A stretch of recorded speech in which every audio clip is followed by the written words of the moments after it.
बाजार की चाल थोड़ी सी वॉलेटाइल है, लेकिन निफ्टी पॉजिटिव, अब Nifty bank mid cap negative territory में ट्रेड करते हुए। चलिए एक एक ट्रेड हमारे जानकार और जोड़ने वाले हैं। वीरल बताइए, आपका तीसरा ट्रेड क्या रहेगा?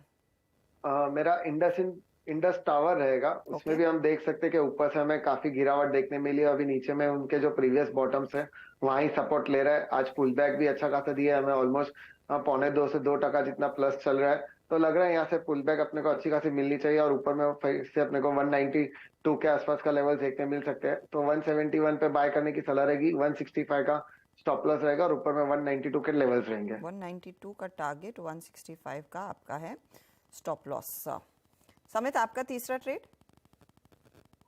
देखिए हर्षदा, बैंकिंग में थोड़ा नर्वसनेस है, बट अगर बैंकिंग में थोड़ा भी पुल बैक आता है तो ज्यादा हमें लगता है यहाँ से जब भी रैली बैंक्स में अभी आएगी तो पीएसयू बैंक्स में ज्यादा आपको एक आउट परफॉर्मेंस दिखेगा। With in this mid cap stocks में आपको एक अच्छी खासी रिकवरी दिख सकती है। तो इसलिए बैंक ऑफ इंडिया हमें यहाँ पे अच्छा लग रहा है। उसने फ्राइडे को भी हम देखे तो लगभग 6% के आसपास के यहाँ पे गेन्स हमने ऐड होते दिखे थे। आज थोड़ा ऊपर के लेवल से प्रॉफिट बुकिंग आया है ओवरऑल बैंकिंग स्पेस के साथ, बट हमें लगता है कि लोअर लेवल्स पे वापस इसमें खरीदारी आ सकती है। 91 हाफ का स्टॉप लॉस होगा और एक अच्छी खासी अगर रिकवरी आती है तो एक पोजिशनल लेवल पे आप 103.5 पर टारगेट इसके लिए मान के चल सकते हैं। 103.50 का टारगेट रहेगा बैंक ऑफ इंडिया में, तेजी करके चले। 9150 स्टॉप लॉस है। अमित, आपका ट्रेड? जी देखिए, तीसरा स्टॉक भी बाय साइड पे है, mother swing wiring. Current market price 60.40 है। 57 का ही स्टॉप लॉस है और ऊपर में 72 का टारगेट है। ओवरऑल 14% का करेक्शन देखने मिला था रिसेंटली हाई पे से, और लेकिन 58 का जो काफी अच्छा सपोर्ट है वहां से एक रिकवरी देखने मिली है। सो रिस्क टू रिवॉर्ड काफी फेवरेबल है और अपसाइड पोटेंशियल जो ये स्टॉक में काफी है। सो करंट मार्केट प्राइस पे मदर स्विंग वायरिंग बाय कर सकते हैं।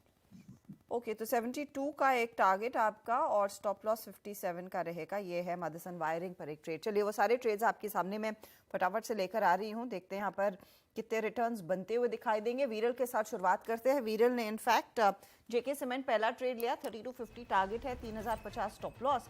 फिर इंडसइंड बैंक इन्होंने पिक किया, 1630 के लिए मौका तेजी का और 1390 इनका स्टॉप लॉस है। इंडस टावर आया है अभी अभी, 192 का टारगेट और 165 स्टॉप लॉस के तौर पर काम करेगा।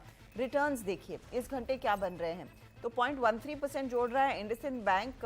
इंडस टावर 0.20% ड्रैग है, 0.35% का हल्का दबाव जेके सीमेंट पर भी। समित ने जो ट्रेड्स जोड़े हैं उसमें Finolex cable 985 target, 870 stop loss, mastic 2355 target, 2155 stop loss और बैंक ऑफ इंडिया अभी ऐड किया 103.50 का टारगेट और 91.50 का स्टॉप लॉस।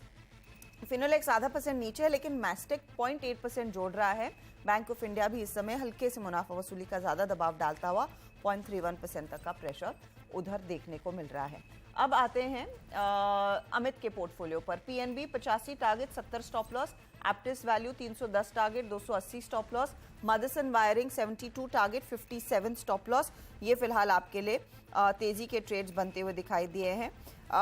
और अब रिटर्न के लिहाज से पीएनबी 0.14%, 0.27% एप्टिस और मदरसन वायरिंग 0.92%। तो अमित के तीनों ट्रेड्स दरअसल पॉजिटिव में। अब ओवरऑल रिटर्न्स की स्थिति ऐसी है कि अमित त्रिवेदी लीड कर रहे हैं 1.33% के रिटर्न्स पर, 0.25% के रिटर्न समित के हैं। वीरल छेड़ा अपनी पारी की शुरुआत हल्के से नेगेटिव टिक के साथ 0.32% के रिटर्न्स के साथ कर रहे हैं। तो ये फिलहाल आपके लिए ताज़ा तस्वीर खिलाड़ी नंबर 1 की तरफ से। जो भी बदलाव आएंगे वो सारा अपडेट चैनल पर और हमारे सोशल मीडिया हैंडल्स पर हम आपके लिए पेश जरूर करेंगे। ऑल द बेस्ट इस पूरे हफ्ते के लिए।